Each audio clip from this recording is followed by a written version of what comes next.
OMG. This is the first snow, heavy snow in January 2025. Lord, wag nang malakas, Lord, ha.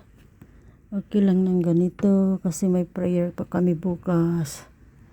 Sa mga drivers po, ingat po. But this snow is okay than the freezing snow.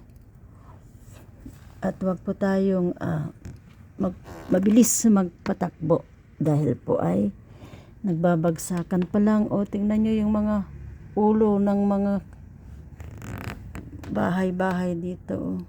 Puro puti. So thank you so much, and again, drive safe, co-driver. We wish na mamaya ay wala na ito. Lord bless all the driver. Sa harap ng bahay po namin ito.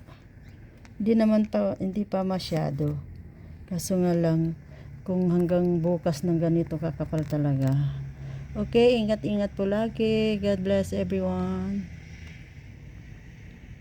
Today is Friday.